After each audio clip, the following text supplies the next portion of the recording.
Buenos días, ¿cómo están? Espero se encuentren bien. Bueno, hoy es la segunda clase sincrónica con respecto a la asignatura de Criminología Forense. Para los que no me conocen, pues soy Adriana Bautista, su asesora en Criminología Forense. Soy abogada, pues egresada de la Universidad de la Católica del Táchira hace 20 años. Fui juez del Circuito Judicial Penal del Estado Táchira por 20 años. Y bueno, estoy aquí dando clases. Dando clases, pues llevo aproximadamente como 16 años dando clases. Me siento muy orgullosa del sistema de administración de justicia venezolano y pues también de ser parte integrante del sistema educativo venezolano que trasciende fronteras. Así las cosas, pues vamos a dar un breve resumen con respecto a lo que es la criminología forense propiamente dicha y algunas palabras claves en cuanto a criminología y criminalística, ¿no?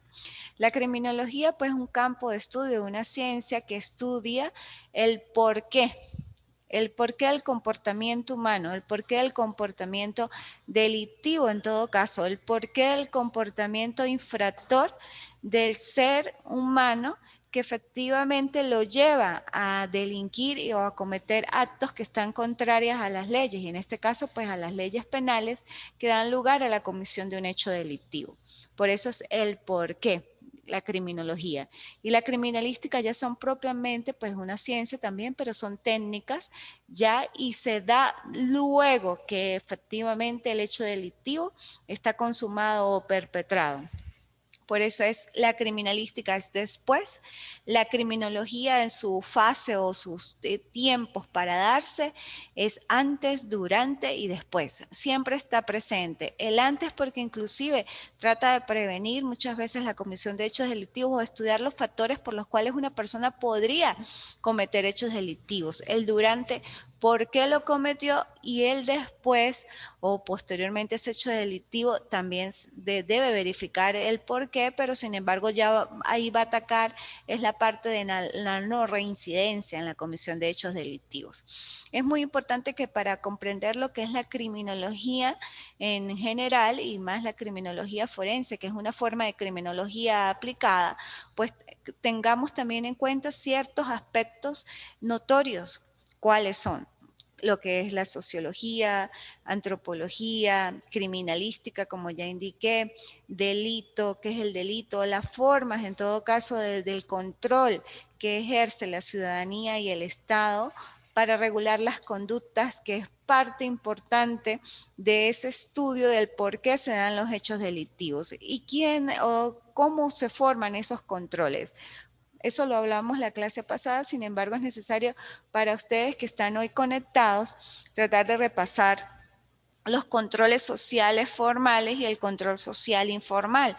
Cuando hablamos de control social formal, nos referimos a todos aquellos órganos al servicio, inclusive del Estado, y que regulan la conducta, llámese titular de la acción de la acción pública, que es el Ministerio Público, o titular de la acción penal, que es el Ministerio Público, órganos de seguridad del Estado, Poder Judicial y demás. Esos son el control social formal definido y dirigido, bueno, a través de esa rama de lo que es la sociología, y que es importante que esté latente en la sociedad para efectivamente poder regular los comportamientos y poderle decirle a ese ser humano, a ese ser social, cuáles son sus parámetros, cuáles son sus deberes, pero también cuáles son sus derechos. Y está el control social informal, ejercido por quién, principalmente por la familia, posteriormente por la escuela, el liceo, todas las unidades educativas, los vecinos, la comunidad.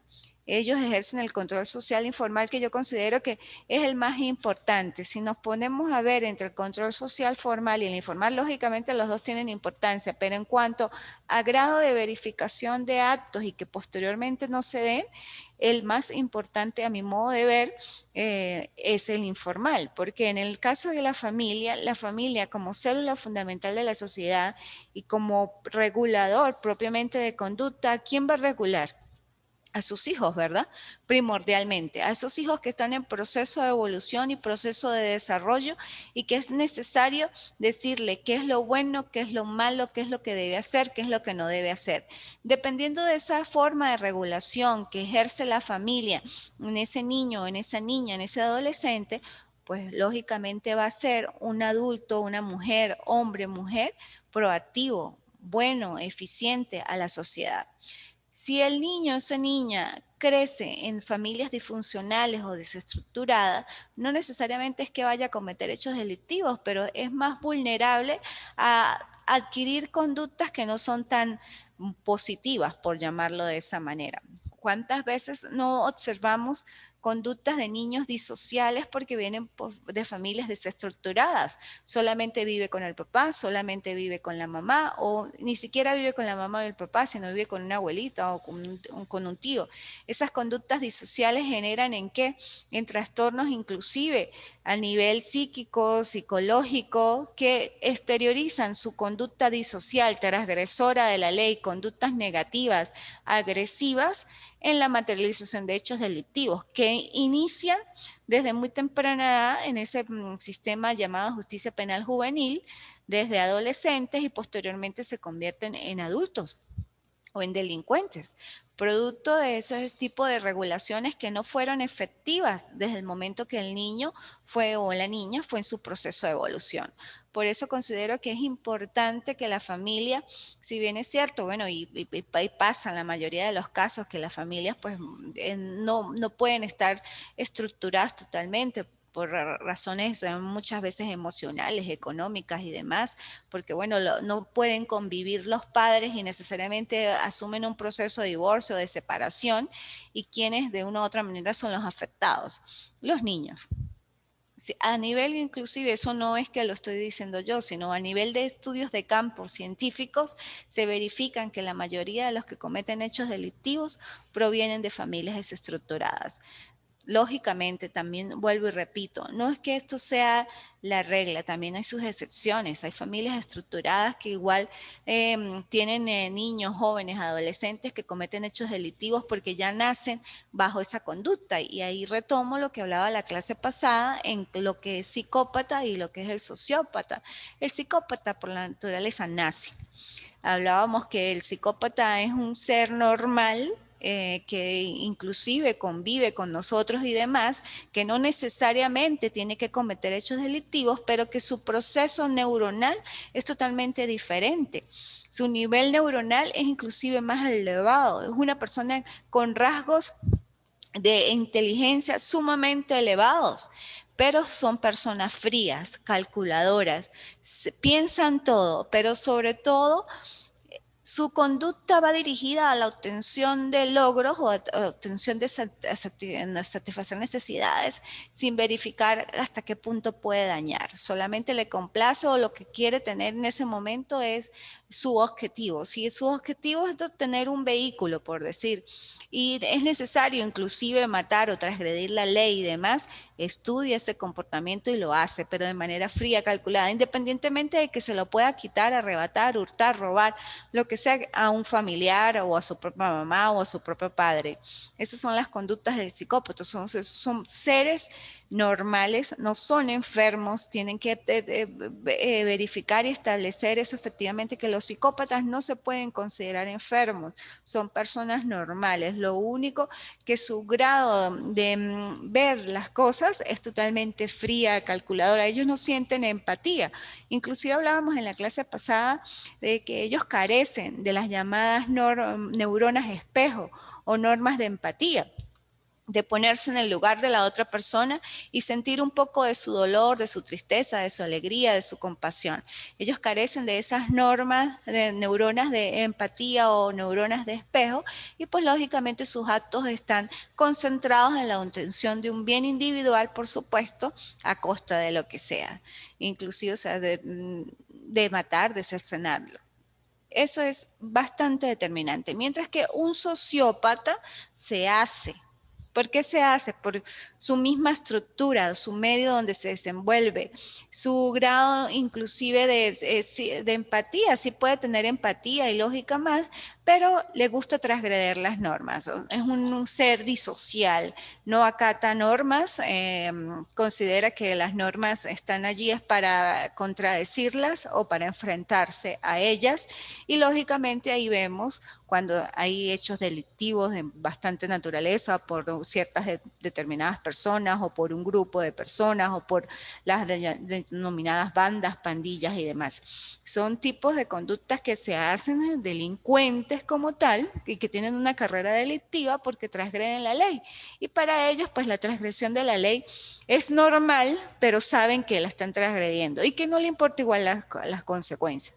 Por eso es la diferencia entre psicópata y sociópata. También está el otro caso de las conductas disociales que ya indiqué, que son conductas negativas o agresivas y que se determinan o que se verifican desde el inicio de la niñez o de la adolescencia.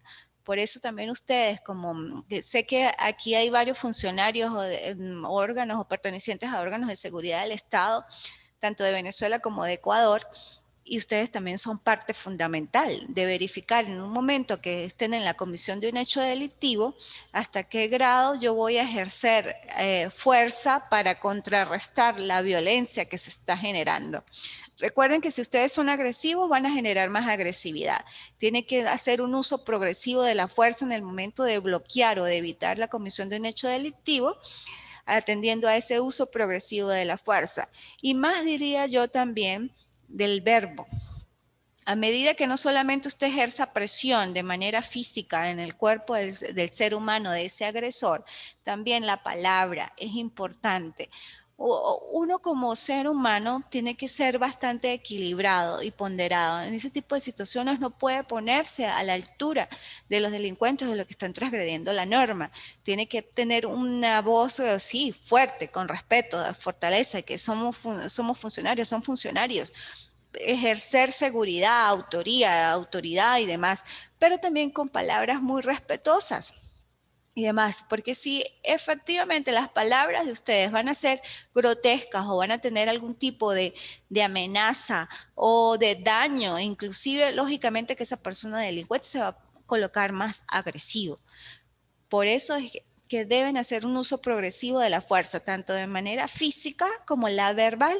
Recuerden que la palabra tiene poder y es importante para ustedes tratar de bajar los niveles de una persona, inclusive con el verbo, no solamente con la fuerza. Dependiendo de esa calidad y de forma que ustedes le hablen, le indiquen, va bajando los niveles de agresividad de ese posible infractor y lógicamente si ustedes ya ven que no, con eso no funciona, porque también puede suceder, pues lógicamente sí hacen un uso progresivo de la fuerza más latente o más eficaz. ¿Okay? De esa manera, a medida que se comete el hecho delictivo, y que eso es lo que estudia la criminología, el porqué de la comisión de esos hechos delictivos, es necesario también verificar factores. ¿Cuáles factores? Los factores endógenos, los factores exógenos. Hay cantidad de autores que indican que hay factores biológicos, zoológicos. Sí, todo eso es viable, pero se pueden resumir en dos: los externos y los internos. ¿Cuáles son los factores externos? Efectivamente, factores sociológicos, políticos, económicos, religiosos, todo lo que atañe al ser individual en su mundo, en su comunidad, todo lo que el individuo inclusive puede percibir a través de sus sentidos. Todos esos son factores externos. Por decir un factor externo, ¿cuál sería? En el caso, la economía. Si vemos ese punto de vista. Se ha estudiado y se verifica que la pobreza es uno de los factores determinantes para que la persona pueda cometer hechos delictivos, porque se crea en un ambiente pues rudimentario, de escasos recursos, donde observa que para obtener algo hay que quitárselo a los demás o de mala manera, o inclusive es tanta su carencia y su necesidad que lo llevan a cometer hechos delictivos y que al principio se pueden como sobrepasar, ¿no? Justificar. Bueno, aquí los llamados hurtos famélicos, ¿no? Cuando es por hambre y demás, pero ya ellos empiezan a verificar que es muy fácil robar o hurtar y ya lo hacen como patrón, como conducta. Es por eso necesario pues determinar que sí, efectivamente la pobreza es un factor que puede influir en la comisión de un hecho delictivo de una persona. De manera general, la economía, ¿ok? Ahora sí vamos a la parte interna, ¿no? También, o sea, lo que son los factores inclusive biológicos del organismo, a nivel de sentimientos o de neuronas, de neurociencia, inclusive de lo que hoy se estudia, de las emociones. Eso es fundamental. Una persona que crece también, inclusive en esas familias desestructuradas o estructuradas, pero que su comportamiento interno genera o inició siendo asocial y que es una persona social, que le falta muchísima motivación, no tiene inclusive fuerza de voluntad para hacer las cosas, o si las tiene, se considera que es una persona, o sea, solitaria, que nada, se considera menospreciado, por decir así. Tiene baja autoestima y se transforma en seres asociales que llegan inclusive a las llamadas delincuencias neuróticas. ¿Cuáles son ese tipo de delincuencias neuróticas? Provenientes de personas que tienen una falta de motivación y que tienen problemas emocionales internos. Se dice que de esas delincuencias neuróticas la mayoría son por relaciones, por pasionales entre parejas.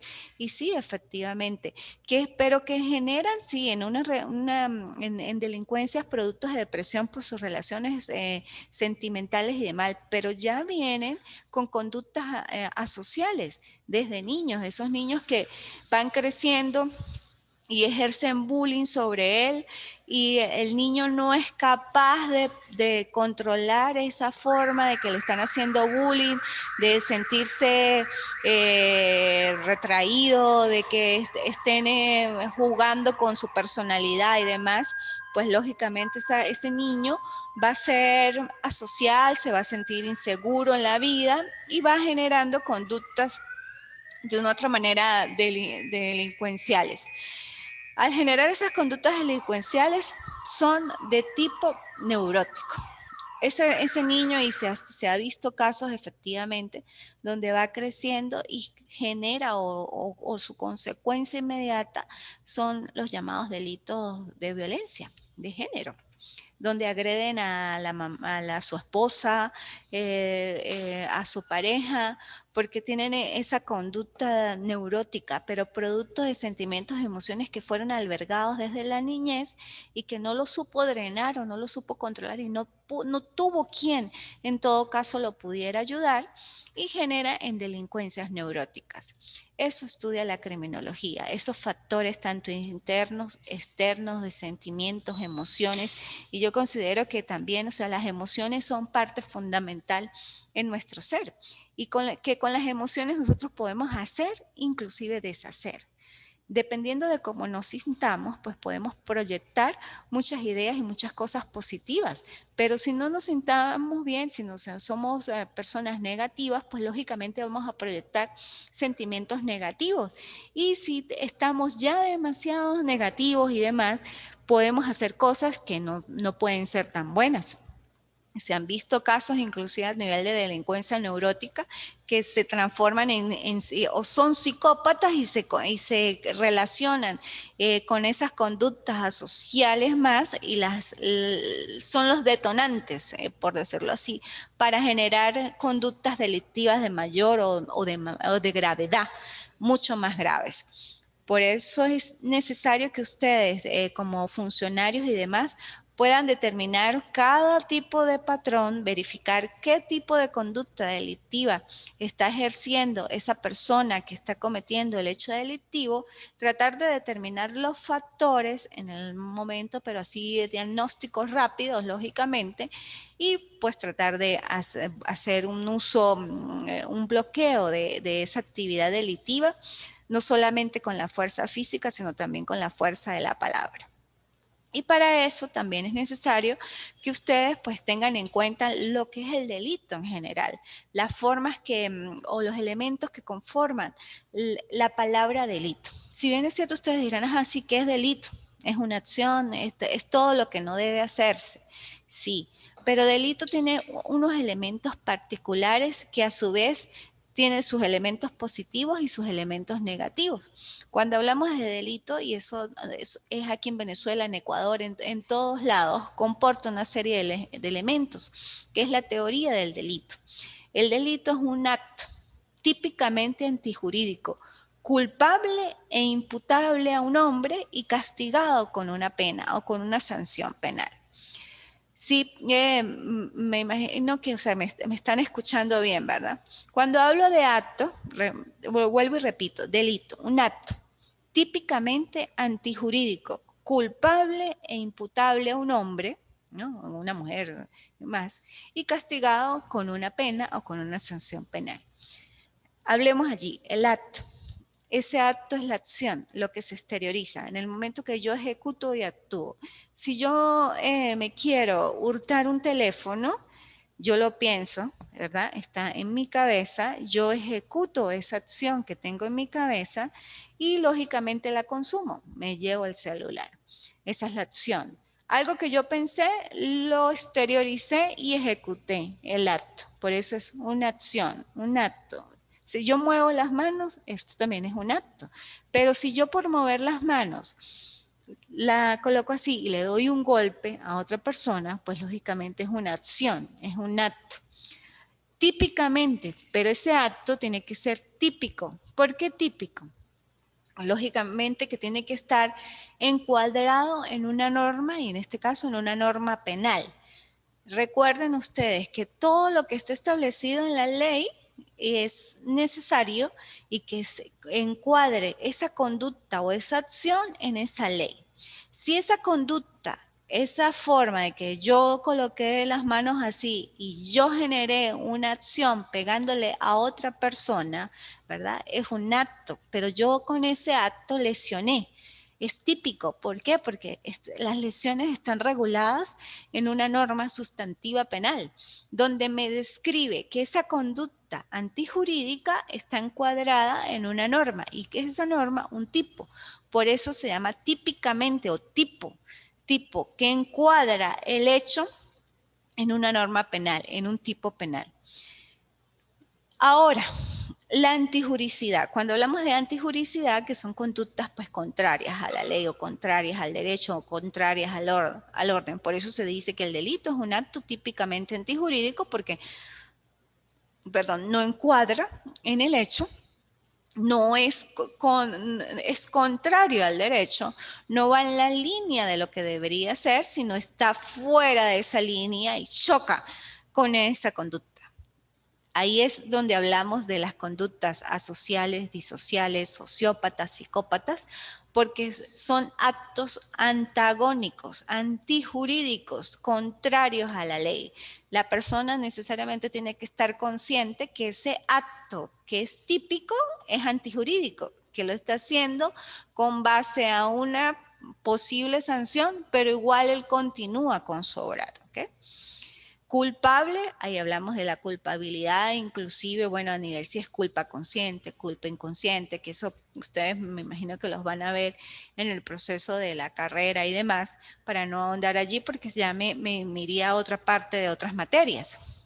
Pero si es ese juicio de reprochabilidad entre esa persona que cometió ese acto típico antijurídico que es efectivamente culpable y que es punible. O sea, ahí inclusive debemos tocar en cuanto al grado de imputabilidad o inimputabilidad.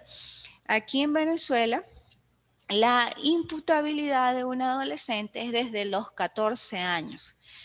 Si de 14 a 17 años, o sea, menos de 18, menor de 18, lógicamente, 17 años con 364 días, digo yo siempre, comete un hecho delictivo, pues lo arropa el sistema de justicia penal juvenil. Es imputable, pero bajo una jurisdicción especializada. Si ya tiene 18 años, pues jurisdicción ordinaria. Igualmente, ¿qué ocurre si esa persona de 14 años, con menos de 14 años, comete hechos delictivos? Pues ya no es jurisdicción especializada, sino lo abarca otro patrón, que son las medidas de protección, que son medidas de protección no coactivas, pero que sí son orientadoras y reguladoras de conducta de ese hecho que cometió la persona, de ese hecho delictivo. Ya si es de 18 años en adelante, lógicamente pues es imputable jurisdicción ordinaria y, por decirlo así, todo el peso de la ley sobre esa persona que efectivamente cometió el hecho delictivo. ¿Okay? Y castigado con una pena. Recuerden que en materia penal, y eso también en Ecuador, en Colombia, en todo acto que es típico, antijurídico, culpable o imputable a un hombre, ¿qué va a hacer? Si cometió un hecho delictivo, pues lógicamente acarrea una pena, una sanción penal que es necesaria para que efectivamente, ¿cuál es en todo caso el fin de la pena? Una de prevención y otra de castigo. Prevención para la persona que no ha cometido hechos delictivos, saber que si comete hechos delictivos, este o aquel, va a generar una consecuencia penal, una pena, un castigo de prevención y de castigo como tal, de que la persona que efectivamente cometió ese hecho delictivo, que está consumado, que está perpetrado, ¿qué le sucede? Le van a imponer una pena si es declarado penalmente responsable. Por eso es la fusión, en todo caso, de lo que es la llamada teoría del delito, que es necesaria que ustedes igual lo conozcan para que tengan en sus mentes y que verifiquen que necesariamente para que se dé la comisión de un hecho delictivo tiene que pasar por todos esos elementos. ¿Qué sucede si falta uno de esos elementos? Pues lógicamente no hay delito. Porque si hay una acción, pero la acción no es típica, no está regulada en una ley penal, afecta el principio de legalidad. Y eso pasa en todo el mundo. No es punible aquí, no es punible en Ecuador. O sea, no está contemplada ese hecho en una norma que lo catalogue como delito, como tipo penal y lógicamente afecta el principio de legalidad. ¿Qué pasa si su conducta, esa acción no es antijurídica? Lo que hablábamos, si yo hago así con mis manos, es una acción, pero esta acción de estar aquí dando clases es antijurídica, ¿no, verdad? No estoy generando ningún daño físico, ningún daño a una persona, tampoco estoy haciendo gestos, puedo decir, groseros, obscenos, nada, sino solamente estoy cerrando y abriendo una acción, pero no es una acción antijurídica o no es una conducta antijurídica. Y si no hay culpabilidad, pues lógicamente tampoco hay delito, pero con eso hay líneas muy delgadas en cuanto a la culpabilidad, porque recuerden que también hay culpabilidad por imprudencia, por inobservancia de la ley o por ignorancia, desconocimiento de las mismas. Y recuerden el principio general que el desconocimiento de la ley no excusa de su cumplimiento. Por eso la culpabilidad es una línea y la línea o lo que lo divide entre la reprochabilidad y la no culpabilidad es una línea muy delgada. Hay que verificar hasta qué punto hay culpa o culpa consciente o culpa inconsciente, pero lógicamente eso ustedes los van a ver en otras clases. Y la pena, pues que efectivamente toda esa acción o toda esa conducta antijurídica acarreó una pena o una consecuencia o un castigo. ¿Cuáles son las penas? Las penas corporales o las penas no corporales o las penas pecuniarias. Dependiendo de lo que cometió, pues lógicamente si cometió un homicidio va a acarrear necesariamente una pena corporal. ¿Y cuál es esa pena corporal? Una privación de libertad por haber cometido un hecho delictivo sumamente grave, que yo considero que ese es el más grave de los hechos delictivos, cercenar la vida de otra persona, y va a estar detenido, privado de libertad, en un centro de reclusión determinado, ¿ok? Y lógicamente que esa pena, pues una vez se verifique todo lo que es el proceso penal, ¿no? Independientemente de que sí, efectivamente le abarcan los principios y garantías constitucionales, como que también a nivel mundial la presunción de inocencia existe aquí, existe en Venezuela, existe en Colombia, existe en Ecuador, el principio de presunción de inocencia, que toda persona se presume inocente hasta que haya una sentencia definitivamente firme que demuestre lo contrario. También es importante verificar que en el transcurso de ese proceso y de verificar en todo caso esa culpabilidad o grado de responsabilidad penal de esa persona, dependiendo de ese hecho delictivo, pues va a estar detenido o no en determinado centro de reclusión. Eso estudia también inclusive la criminología forense, el porqué de la comisión de esos hechos delictivos. Bueno, ya se me está acabando el tiempo. Para no seguir y después quedar cortada, la próxima clase vamos a ver los tipos de criminología de manera general. Ya hablamos de lo que es el delito, de lo que es un delincuente, que es un sujeto transgresor de la norma, de que en todo caso a quien el delincuente ejerce o al tomar esa acción está ejercida en la víctima y que la víctima es esa persona ofendida que en todo caso recibe el daño, ¿ok? Ahora bien, hoy es, como le indiqué, la segunda clase. Nos quedan 4 clases. Con eso pudiéramos sí, terminar los puntos de lo que es el programa como tal. Recuerden que en plataforma ya está todas las actividades o las estrategias de validación necesarias para que ustedes hagan uso de ellas, ¿no? Todo lo que inclusive estoy explicando, muchachos, está en la plataforma. Ahí se van a encontrar con bastante y suficiente material para hacer las actividades. Hay libros a nivel inclusive de derecho comparado, que eso es algo general y la criminología es universal. Y por supuesto pueden hacer las actividades con el material que aparece allí porque está bastante completo, ¿ok? ¿Alguna otra pregunta? Por el momento no, doctora, muy entendible su clase. Ok, bueno, muchas gracias y nos vemos entonces el próximo sábado. Chao.